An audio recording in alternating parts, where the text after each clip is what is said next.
आज हम जानेंगे 5 प्रकार के ज्ञान के बारे में। किसी वस्तु के अस्तित्व को सिद्ध करने के लिए जिसका उपयोग हो, उस यथार्थ ज्ञान का नाम प्रमाण है। उसके मुख्य रूप से 2 भेद माने गए हैं, प्रत्यक्ष और परोक्ष। प्रत्यक्ष यानी बिना माध्यम से होने वाला साक्षात ज्ञान है, और परोक्ष यानी किसी माध्यम से होने वाला ज्ञान। आत्मा के द्वारा इस संपूर्ण चराचर जगत को हाथ में रखे हुए आंवले की भांति जानने या देखने वाला ज्ञान आत्म प्रत्यक्ष है।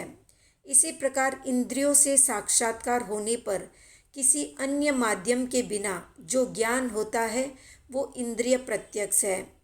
जिस ज्ञान की उपलब्धि में आत्मा या इंद्रिय और पदार्थ के मध्य कोई माध्यम या व्यवधान रहता है वो परोक्ष ज्ञान है। प्रत्यक्ष ज्ञान के 2 प्रकार बतलाए गए हैं, पारमार्थिक प्रत्यक्ष और सामव्यवहारिक प्रत्यक्ष। पारमार्थिक प्रत्यक्ष वास्तविक प्रत्यक्ष होता है। ये सीधा ही आत्म साक्षात्कार है। इसमें किसी प्रकार के माध्यम या व्यवधान की उपस्थिति नहीं होती। इस दृष्टि से इसे पारमार्थिक माना गया है। सामव्यवहारिक का अर्थ है व्यवहार सापेक्ष। जो कुछ आँख से देखा जाता है, कान से सुना जाता है या शरीर के किसी अवयव से स्पर्श द्वारा ज्ञान किया जाता है वो प्रत्यक्ष ज्ञान नहीं है, क्योंकि आत्मा और ज्ञेय पदार्थ के मध्य में आँख, कान, जीव आदि का व्यवधान है। फिर भी लोक दृष्टि में ये प्रत्यक्ष जैसा ही लगता है, इसलिए इसे सामव्यवहारिक प्रत्यक्ष कहा गया है। व्यवहार और परमार्थ ये 2 तत्व है। निश्चय नहीं की दृष्टि से परमार्थ ही यथार्थ होता है, किंतु व्यवहार नहीं व्यवहार का लोप नहीं होने देता। बहुत सी बातें ऐसी होती है जिनका यथार्थ के धरातल पर कोई मूल्य नहीं है, पर वे लोक में मान्य है। ऐसी बातों को तीर्थंकरों ने भी मान्यता दी है, इसलिए उन्हें अस्वीकार नहीं किया जा सकता। एक बच्चा काठ की लकड़ी को घोड़ा मानकर उस पर बैठता है, उसे चलाता है। बड़े लोग भी उस लकड़ी को घोड़ा कहकर पुकारते हैं या बोलते हैं। ये कथन असत्य नहीं, व्यवहार सत्य है। इसी प्रकार सामव्यवहारिक प्रत्यक्ष आत्मा और पदार्थ के बीच व्यवधान होने के कारण परोक्ष होने पर भी प्रत्यक्ष कहलाता है। पारमार्थिक प्रत्यक्ष 3 प्रकार का है, अवधि, मनःपर्यव और केवल ज्ञान। अवधि ज्ञान और मनःपर्यव ज्ञान अपूर्ण या विकल प्रत्यक्ष कहलाता है, जबकि केवल ज्ञान पूर्ण या सकल प्रत्यक्ष कहलाता है। इनमें आत्मा और पदार्थ के मध्य इंद्रिय, मन या अन्य किसी सहारे की अपेक्षा नहीं रहती। इस दृष्टि से इन्हें पारमार्थिक प्रत्यक्ष, आत्म प्रत्यक्ष या नो इंद्रिय प्रत्यक्ष कहा जाता है। पर इनसे केवल ज्ञान की भांति अमूर्त तत्वों का ज्ञान नहीं होता, इसलिए ये अपूर्ण या विकल प्रत्यक्ष है। अब जानते हैं अवधि ज्ञान के बारे में। एकाग्रता की विशिष्ट स्थिति में संसार के मूर्त पदार्थों को जानने वाला ज्ञान अवधि ज्ञान है। अवधि ज्ञान उपलब्ध होने पर भी एकाग्रता के अभाव में वस्तु का बोध नहीं हो सकता। अवधि ज्ञान क्षयोपशमिक ज्ञान है। सब जीवों का क्षयोपशम समान नहीं होता, इसलिए अवधि ज्ञान भी सबका एक रूप नहीं होता है। ये ज्ञान बढ़ सकता है और घट भी सकता है, जीवन भर साथ रह सकता है और छूट भी सकता है, व्यक्ति का अनुगमन कर सकता है और स्थान विशेष में भी हो सकता है। ये ज्ञान द्रव्य, क्षेत्र, काल, भाव आदि की सीमाओं में आबद्ध है। इस दृष्टि से भी इसे अवधि ज्ञान कहा जाता है। अब जानते हैं मनःपर्यव ज्ञान के बारे में। मनोद्रव्य की पर्यायों का साक्षात्कार करने वाला ज्ञान मनःपर्यव ज्ञान है। इस ज्ञान के द्वारा समनस्क यानी जिनके मन होता है, उन जीवों के मानसिक भावों को ही जाना जा सकता है, क्योंकि ये मनोवर्गना के पुद्गलों के आधार पर सामने वाले व्यक्ति के मानसिक चिंतन का अवबोध करता है, जानता है। अवधि ज्ञान का विषय समस्त रूपी द्रव्य है, जबकि मनःपर्यव ज्ञान का विषय केवल मनोद्रव्य है। ये ज्ञान केवल साधुओं को ही उपलब्ध हो सकता है। केवल ज्ञान संसार के सब द्रव्यों और पर्यायों का साक्षात्कार करने वाला ज्ञान केवल ज्ञान है। इस ज्ञान के उपलब्ध हो जाने पर शेष 4 ज्ञान कृतार्थ हो जाते हैं। जैन दर्शन के अनुसार आत्मा ज्ञान का आधार नहीं, वो ज्ञान स्वरूप है। इस दृष्टि से आत्मा का निरावरण स्वरूप ही केवल ज्ञान है। जब तक केवल ज्ञान प्राप्त नहीं होता है, आत्म स्वरूप का साक्षात्कार नहीं हो सकता। इस दृष्टि से इस भाषा में भी कहा जा सकता है कि आत्म साक्षात्कार ही केवल ज्ञान है। ये ज्ञान उपलब्ध होने के बाद सदा उपलब्ध रहता है, कभी वापस नहीं जाता। इससे मूर्त और अमूर्त सब पदार्थों की त्रैकालिक अवस्था का बोध होता है। अब जानते हैं साम व्यवहारिक प्रत्यक्ष या श्रुत निश्रित मति ज्ञान के बारे में। तो श्रुत निश्रित मति ज्ञान के 4 प्रकार है: अवग्रह, ईर्हा, अवाय और धारणा।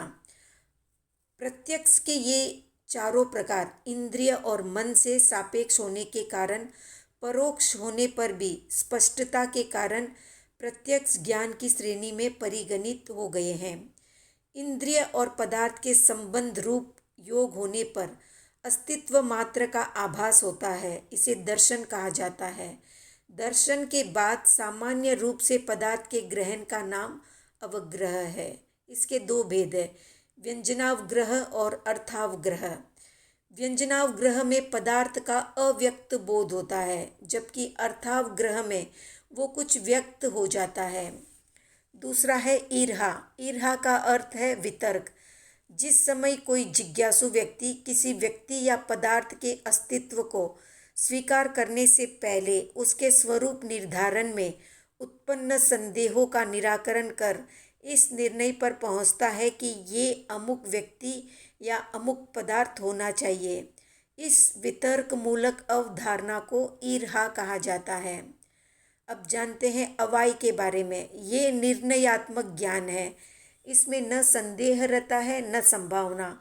किसी निश्चित प्रमाण के आधार पर ये जानना कि ये अमुक व्यक्ति ही है, अमुक पदार्थ ही है, इस प्रकार का अवधारणात्मक ज्ञान अवाय कहलाता है। अवाय के द्वारा गृहीत अवबोध चेतना के किसी तल पर इतनी गहराई से प्रतिबिंबित हो जाता है कि वो स्मृति के वातायन से ओझल नहीं हो पाता, उसे धारणा कहते हैं।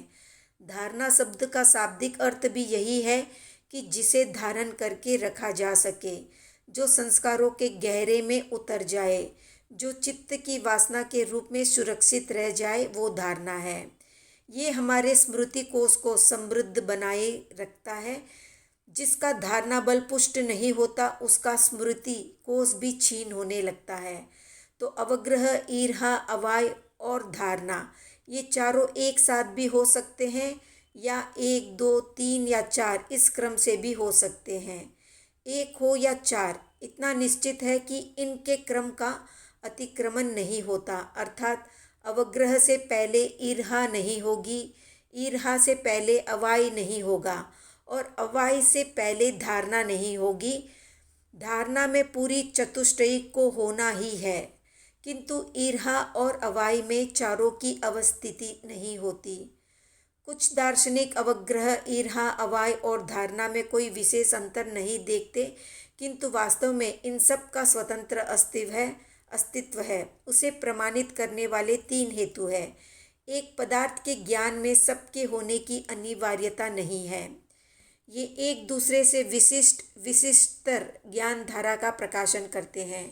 इनके होने का निश्चित क्रम है, उस क्रम का व्यतिक्रम नहीं हो सकता। साम व्यवहारिक प्रत्यक्ष के ये चारों ही प्रकार हमारी ज्ञान चेतना को विशद बनाने वाले हैं और लोक व्यवहार को संचालित करने में भी बहुत उपयोगी है। साम व्यवहारिक प्रत्यक्ष का संबंध 5 इंद्रियों और मन के साथ है। अब जानते हैं परोक्ष ज्ञान के बारे में। परोक्ष ज्ञान के 2 प्रकार हैं, मति ज्ञान और श्रुत ज्ञान। जिस ज्ञान में दूसरे निमित्तों का सहयोग अपेक्षित हो, उसे परोक्ष ज्ञान माना जाता है।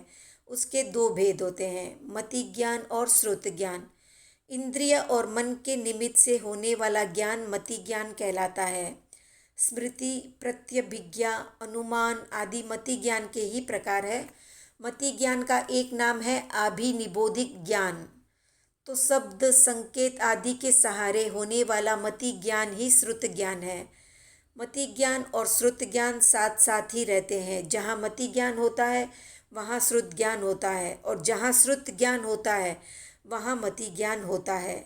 फिर भी इनमें कुछ अंतर है, जिसके कारण दो अलग ज्ञान मानने की सार्थकता है। जैसे मति ज्ञान मनन प्रधान होता है, श्रुत ज्ञान शब्द प्रधान होता है। मति ज्ञान से होने वाला बोध स्वगत होता है, श्रुत ज्ञान स्व और पर दोनों को बोध देता है। मति ज्ञान मूक है, श्रुत ज्ञान वचनात्मक है। श्रुत ज्ञान मति ज्ञान होने के बाद ही होता है, जबकि मति ज्ञान श्रुत पूर्वक नहीं होता। मति ज्ञान का विषय केवल वर्तमान काल है, श्रुत ज्ञान का विषय त्रैकालिक है। मति ज्ञान छाल के समान है, क्योंकि वो श्रुत ज्ञान का कारण है। श्रुत ज्ञान रज्जु के समान है, क्योंकि वो मति ज्ञान का कार्य है। मति ज्ञान और श्रुत ज्ञान जिसके पास होता है वो व्यक्ति सम्यक्त्वी है, तो उसका ज्ञान मति ज्ञान और श्रुत ज्ञान कहलाता है। अगर मिथ्यात्वी है तो उसका ज्ञान मति अज्ञान और श्रुत अज्ञान कहलाता है। इस ज्ञान और अज्ञान से तत्व के बोध में कोई अंतर नहीं रहता। पात्र के भेद से ज्ञान और अज्ञान का वर्गीकरण होता है। मति ज्ञान अर्थात अश्रुत निश्रित मति ज्ञान के 4 प्रकार हैं। औत्पत्ति की बुद्धि, वैनयिकी बुद्धि, कार्मिकी या कर्मजा बुद्धि, पारिणामिकी बुद्धि। इंद्रिय और मन के निमित्त से होने वाला ज्ञान मति ज्ञान कहलाता है। उसके 2 भेद है, श्रुत निश्रित और अश्रुत निश्रित मति। जो बुद्धि अतीत में शास्त्रों के पर्यालोचन से परिष्कृत हो गई हो, पर वर्तमान काल में शास्त्र पर्यालोचन के बिना ही जिसकी उत्पत्ति हो, वो बुद्धि श्रुत निश्रित मति कहलाती है। शास्त्रों के अभ्यास बिना ही विशिष्ट क्षयोपम भाव से यथार्थ अवबोध कराने वाली बुद्धि अश्रुत निश्रित मति कहलाती है। अब जानते हैं मति ज्ञान के 4 प्रकारों के बारे में। पहली है उत्पत्ति की बुद्धि, जो कभी देखा नहीं, जिसके बारे में कभी सुना नहीं, उस अर्थ के विषय में जो तत्काल ज्ञान हो जाता है, वो उत्पत्ति की बुद्धि है। दूसरी है वैनयिकी बुद्धि। विनय का अर्थ है विधि पूर्वक शिक्षा लेना। शिक्षा से उत्पन्न होने वाली बुद्धि वैनयिकी कहलाती है। तीसरी है कार्मिकी या कर्मजा बुद्धि। कर्म का अर्थ है अभ्यास, यानी अभ्यास करते करते जो बुद्धि पैदा होती है वो कार्मिकी कहलाती है। कर्म 2 प्रकार का होता है, सर्वकालिक और कादाचित्क। सर्वकालिक कर्म कर्म कहलाता है और कादाचित्क कर्म शिल्प कहलाता है।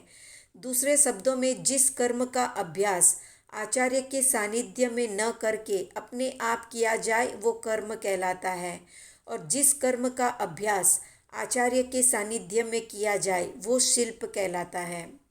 अब जानते हैं पारिणामिकी बुद्धि के बारे में।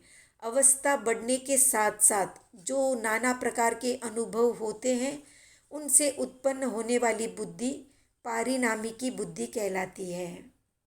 अब जानते हैं श्रुत ज्ञान के बारे में। 5 ज्ञानों में दूसरा ज्ञान है श्रुत ज्ञान। शब्द, संकेत आदि द्रव्य श्रुत के सहयोग से दूसरों को समझाने में समर्थ ज्ञान को श्रुत ज्ञान कहा जाता है। उसके 14 प्रकार हैं। पहला है अक्षर श्रुत, जो कुछ कहना है उसे अक्षरों के माध्यम से निरूपित करना। दूसरा है अनक्षर श्रुत, यानी मुंह, भौं, अंगुली आदि के विकार या संकेत द्वारा अपने भाव प्रकट करना अनक्षर श्रुत है। तीसरा है संगी श्रुत, यानी समनस्क प्राणी का श्रुत। चौथा है असंगी श्रुत, यानी बिना मन वाले प्राणी का श्रुत। 5वां है सम्यक श्रुत। सम्यक दृष्टि का श्रुत मोक्ष साधना में सहायक श्रुत है। मिथ्या श्रुत, यानी मिथ्या दृष्टि का श्रुत मोक्ष साधना में बाधक श्रुत है। साधी श्रुत, यानी जिस श्रुत ज्ञान की आदि हो। अनादि श्रुत, जिस श्रुत ज्ञान की आदि न हो। सपर्यवसित श्रुत, यानी जिस श्रुत ज्ञान का अंत होने वाला हो। अपर्यवसित श्रुत, जिस श्रुत ज्ञान का अंत होने वाला न हो। शब्दात्मक रचना की अपेक्षा श्रुत सादी शांत होता है और सत्य के रूप में या प्रवाह के रूप में अनादि अनंत होता है।